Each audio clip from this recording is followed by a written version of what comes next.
everybody, it's me, everybody's friend, Buster Green, and so very exciting news this weekend. I got invited to a special limited sneak preview of Transformers 1, the brand new Transformers movie. Oh, and I also saw on the same day the first 3 episodes of Dan to Dan, which is kind of amazing, but way too sexy to talk about in this review. So in the meantime, Transformers. Yeah, so I decided to go see Transformers to settle the ongoing internet debate between what the hell this movie was actually about, because this movie kind of famously dropped 2 very different in tone trailers, and going off the first trailer, it looked like crap. It looked like the lowest common denominator of a movie with a celebrity cast mostly stolen from the Avengers. It looked like baby's first Transformers movies.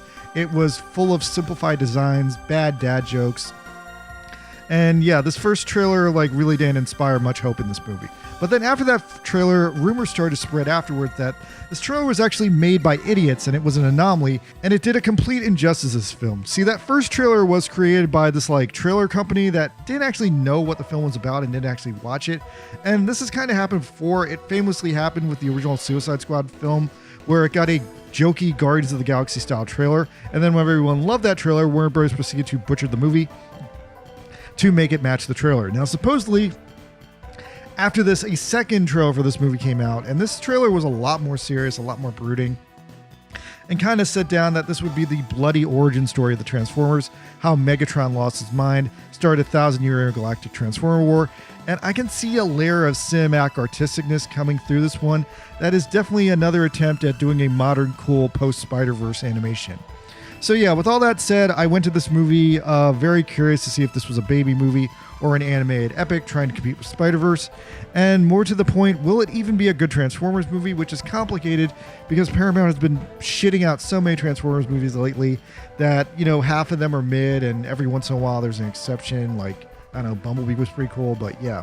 The Transformers movies are too many and too infrequent in quality, so I went into this movie with very, very low expectations, but okay, spoilers for here on out because I saw the movie. Holy shit, you guys, this movie is Kino as fuck. Wow. I feel like this movie probably pays the most respect to the original Transformers G1 cartoon, and I really wasn't expecting that. I knew from the first trailer that this was going to be an adaptation of the original G1 Season 2 episode War Dawn, where they established that Orion Pax was a thing and that he used to be friends with Elita 1, and that he and Megatron were once friends at some point. But wow, this is they straight up took that plot and stretched it for 2 hours and made it this animated epic, and that's fucking fantastic. I'm so happy they did that. I always feel even though Transformers is so successful, they never adapt the source material, and this is a straight good adaptation of the source material that I thought we would never see. So I'm shocked and very happy with that. And yeah, this is the best Transformers movie. If you wanted a Transformers movie like the cartoon, they finally made one. It just took them 20 years. So this movie is gritty. This movie is dark. This movie is chilling. Surprisingly, I actually saw almost none of the dad jokes that I saw in the trailers. Maybe they were taken out. Maybe they toned this one up instead of toning it down. I'm actually kind of confused and shocked by all that. The jokiest character was definitely Keegan-Michael Key's Bumblebee. And in a nutshell, he's exactly the same character as Toad from the Mario movie. Just in the Mario movie, Keegan used his Toad voice, and in this movie, he's using his normal voice. But yeah, aside from that, there's some jokes in this movie, but it really doesn't overdo it. And like I said, by the end of it, I was kind of at the edge of my seat in terms of just being kind of shook and frightened by the sheer violence I saw on the screen, because this movie gets really effing dark, especially when Megatron loses his effing mind. Now, all right, so in a nutshell, this movie is a lot. It's doing justice to the original Orion Pax and D16 Megatron origin, but then it's got aspects of the Seven Samurai to fill out the plot, as well as a lot of shockingly current political allegories. Most of these are aimed at Donald Trump. I was trying to avoid talking about him, but fuck it. This movie is too literally about him. They also criticize Joe Biden a little bit too, but the villain is a weird amalgamation of both Trump and Biden, and seemingly is the worst parts of both of them put together. Now, while I wouldn't say the movie is as groundbreaking as Enter the Spider-Verse or does anything amazing like that did, I will say the movie has several very, very interesting and very insane battle on roller coaster trains. I would say this movie has like at least 3 or 4 battles on roller coaster trains. And like, I would almost say that this movie was trying to etch out a new genre for itself as being some kind of a roller coaster fight speed movie. And I guess you could put in a category by itself, except if you did that, then you probably also have to include the Wachowski brothers Speed Racer movie in there. So yeah, if you like Speed Racer, you might like this movie. Okay, spoilers ahead. Here's the synopsis. I guess I gotta get into this. So the film starts in a mega dark, mega interesting Cybertronian city, and Orion Pax is sneaking through government archives, trying to figure out the location of the matrix of leadership, because he needs that to fix society. Unfortunately, the information he finds in the government records isn't anything that isn't known to the public, and so Pax soon finds himself on the run from some Cybertron cops. Pax pisses off the cops with his Riz, and the cops turn into a bunch of attack choppers, and Orion escapes by riding on this crazy roller coaster subway thing, the first of many exciting roller coaster battles that are peppered throughout the film. Ultimately, he makes his escape with the Proto-Megatron, who eventually is name dropped as D16. It took me a while to figure out his name was D16 because they kind of just call him D at first. So yeah, the movie immediately stags my attention with some cool as fuck world building that we are at Cybertron and it's seemingly at a low point in society. Society is about to collapse because the Energon is just running out. And that's a really interesting place because they're not in the full out war that we're used to the Transformers being in. And so the initial conflict seems to be that Pax is working on this unverified legend that if he finds the Matrix, he can solve the Energon crisis and just fix society all by himself. We then get some lame prequelitis that D16 is obsessed with this ancient Megatron. I want to say his name was like Megatronius. It's kind of like a sort of echo of like the Megatron from Beast Wars that was obsessed with classic Megatron. I feel like this and the presence of Black Arachnia in this film are like some very subtle but appreciated Easter eggs to Beast Wars. Anyway, so then D16 and Pax go back to work in the mines. That's their like daily routine. We get introduced to Alita 1, who's like their supervisor. And Pax and D somehow fuck up their jobs so badly that Alita 1 gets fired for the both of them. And then they get beat up by this abusive overseer robot named Darkwing who just hates them both. We then see that Cybertron is currently ruled by the incompetent Central Prime, who's basically running the society into the ground. He's doing the bare minimum to keep the society going. He's sort of keeping the people pacified by holding these like arena events. And yeah, so at the current point in time, he's holding this goofy Transformers race because I guess the Transformers can race and that's entertainment. And yeah, so Pax decides that he's going to throw society out of balance by entering the race himself. Even though he's just a miner who can't transform into a car, he's going to do it to prove that they're good enough and like show like the miners that they matter. So Sentinel Prime shows up in person now for the start of the race and drops some more backstory that all the other primes died. The other primes were like established by like the Transformers god, and he's the sole survivor, and that's why he's running the planet. So yeah, Pax and D stink in the race. They enter the race randomly, and they're just classified as miners. And I want to say that the film uses the word miner as like a play on words because on the one hand, they're literally miners, but it's also like a wordplay thing that they're literally miners because they're underage robots. Anyway, yeah, so Pax and D almost actually win the race through a combination of dumb luck and the fact that a majority of this race is filled with traps specifically designed to catch planes and cars and not robots walking on foot. So since they're walking on foot, they can just walk around most of those traps. But yeah, they lose at the last second because like a car just buzzes by them, but they almost win. It's pretty exciting. So then after that, Sentinel Prime thinks they're funny, so he decides to reward the two of them, and he's going to like take them to a party or something. We also get introduced to Black Arachnia here at this point. I think it's the same Black Arachnia from Beast Wars. She's Sentinel Prime's bodyguard. I'm being told after the fact that this character was actually named Air Arachnia, but she clearly seems to be Black Arachnia, so I don't know, maybe she's like a prototype version of the same character. She has 90% the same name. If it's not the same character, it's a tribute to that character. Whatever. Moving on. So anyway, then before they can go to the party or get their reward or whatever, Darkwing shows up again and eventually throws the duo down a shaft into Junkyard Basement Hell, where they immediately run into Bumblebee, who's been trapped there, played by a barely acting Keegan-Michael Key, doing his usual, hey, I'm a funny supporting actor guy. So yeah, Bumblebee is kind of crazy, and Pax and him become friends. And then Pax randomly and very absurdly, conveniently stumbles onto that top secret classified information he was trying to steal at the start of the film. It's just sitting in Bumblebee's apartment in the hell basement on the floor. It's like so simple, not an inconvenience at all. It's insane. Yeah, so now they have the information about where the Matrix is, so they go on a random fetch quest to get it. So they go up to fetch the Matrix and they run to Alita again. Alita is going to narc on them to like try and get back promoted up the ladder, but they end up on another awesome roller coaster battle with Alita. They end up trapping Alita on this train with them, and then eventually they get to the surface where they talk her into switching sides and show she begrudgingly agrees to switch sides because she can't win. So yeah, we get some more of this sick-ass roller coaster action. If you like roller coasters, I'd say you're going to love this movie. And yeah, the surface of Cybertron doesn't make sense at all. It's full of like weird crystals, robot deers, rock slides. It makes no sense. But anyway, so yeah, there are 4 friends going on a long journey, and the gang eventually reach this destroyed Transformer city that is overrun with Quintessons. Now, you don't get to see the Quintessons at first, and they're just treated with this intense horror eminence as they like scan these lasers of the cities.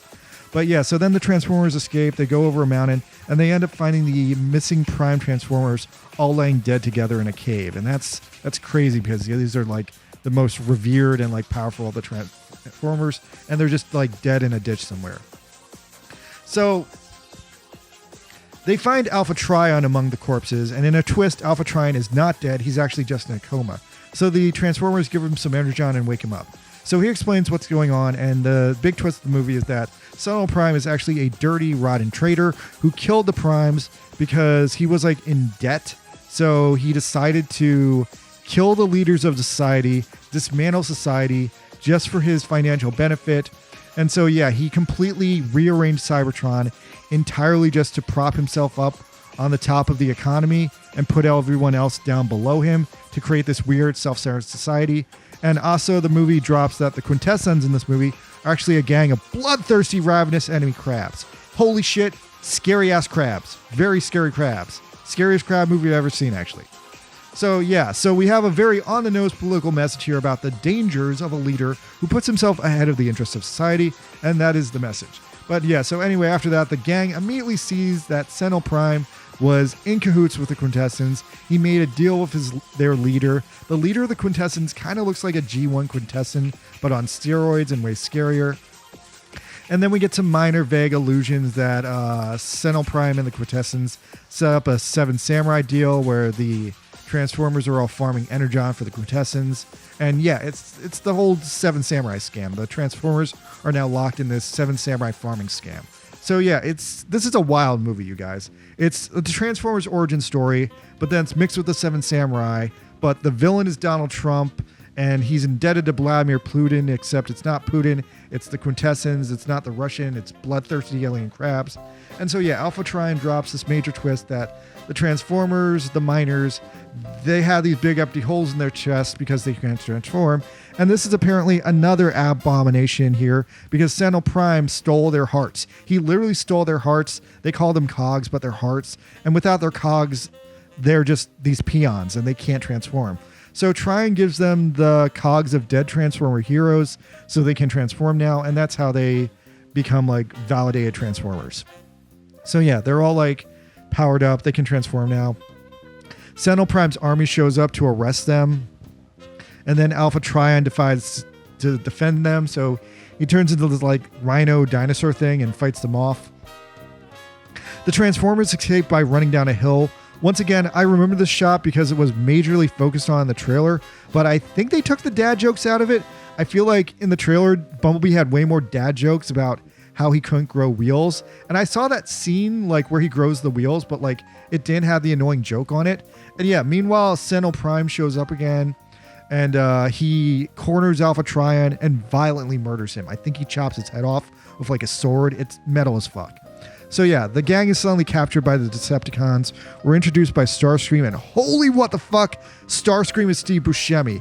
That is so weird. And it's even weirder because like it clearly sounds like Steve Buscemi just did his normal voice, but then it sounds like in post they tried to like alter it to sound like Starscream. So he sounds like halfway Starscream, like an AI Starscream, but played over like Steve Buscemi's performance, and it sounds really weird and unnatural. It sounds like they played like an AI Starscream over the Steve Buscemi performance. It's a majorly weird like thing. Like, I don't know how to like take it in. Like, I clearly hear both like Steve Buscemi in one ear and Starscream in the other ear, and it's just awkward.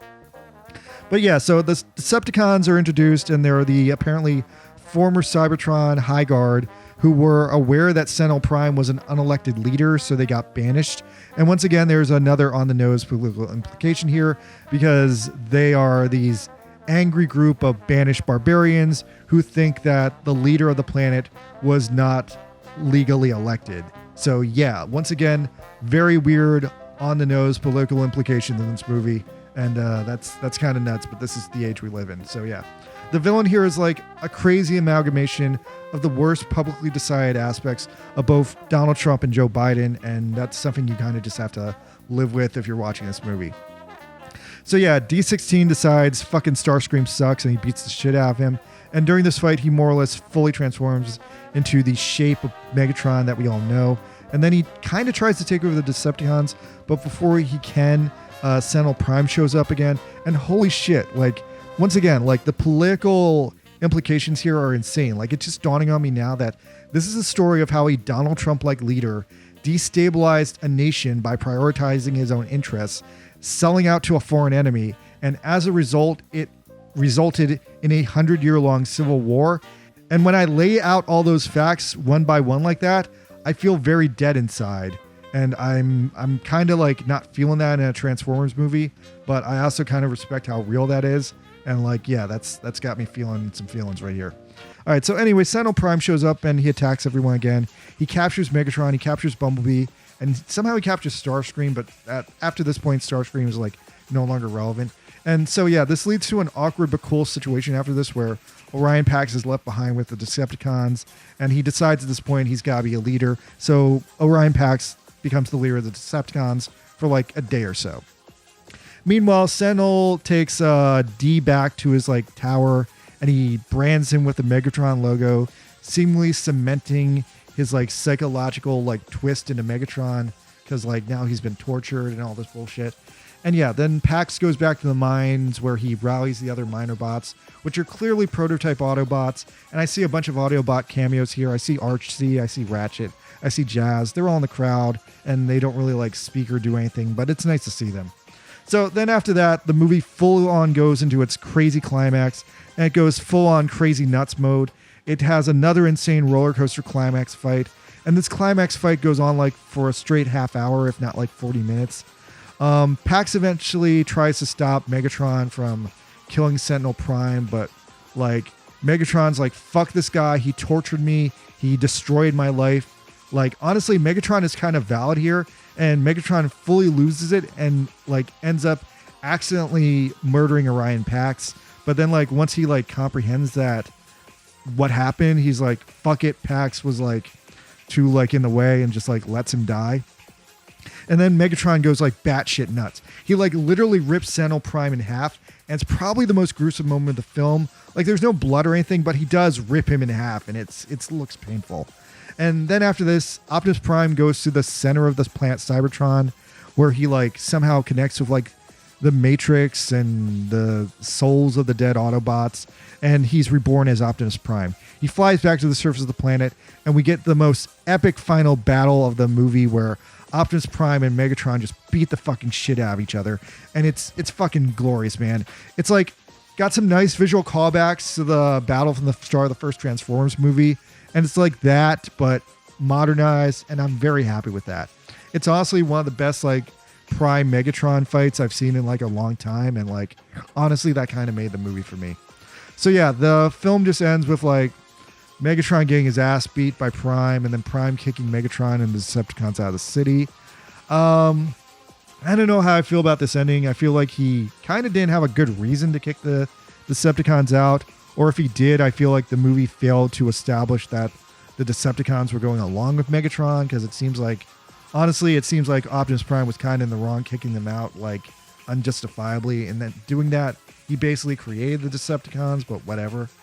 Yeah, anyway, despite that bleak as fuck ending, it does try to end on a happy note. There's a few more jokes. Prime does restore order on Cybertron. He gives all the Transformers back their freedom, and he releases the Energon and like makes the planet healthy again. And it ends on a pretty classic Transformers cliffhanger with Optimus Prime declaring war on the Quintessons and theoretically setting up an awesome sequel where we just have a full-blown Autobot Quintesson war. And I'm actually here for that. Like, considering the only other Transformer movie in development is Transformers vs. G.I. Joe, I think I'd rather see animated Autobot Quintesson war. Like, that honestly kind of sounds exciting to me, and it sounds more true to the original Transformers than Transformers vs. G.I. Joe does. But, you know, I'll be there for Transformers G.I. Joe 2. That also sounds cool. It just doesn't sound as cool as seeing like this 80s style retro animation Autobot Quintesson war that this movie sets up. So yeah, I'm kind of mixed on this movie. Like, I feel like the political allegories in this film are way too on the nose and hitting way too close to home right now. So I don't know if I welcome that or not. I mean, like, I guess like looking into like some historical like grounding on this though, Sentinel Prime was apparently at one point inspired by Richard Nixon. So I mean, like, taking an allegory for Nixon and turning it into an allegory for Trump, I mean, that's not like a big stretch. So, I mean, I guess I kind of get where they're going with that. Aside from all that, it's a pretty fucking cool Transformers movie. I might even say it's the best Transformers movie in a long time because it has no human bullshit. And it's all just deep lore on the Transformers. It's entirely set on Cybertron. And I think in a lot of ways, this is the Transformers movie I've been waiting for. And I'm kind of happy I finally got it. And I'm kind of happy they like made it a serious and like thought-provoking like film. And they took out all like the corny dad jokes, aside for a couple of Keegan-Michael Key's one-liners. So yeah, overall I was pretty pleased with this movie. I think if you like Transformers, you'll like this movie. Yeah, I've got nothing else to say. Like, this movie like exceeded my expectations and kind of stunned me with like the levels of violence that I didn't expect to get out of it, because I really thought it was going to be a baby movie. All right, that's all I got to say about this, you guys. Check this out. It's actually pretty violent and cool. All right, good night. Transformers roll out. Later.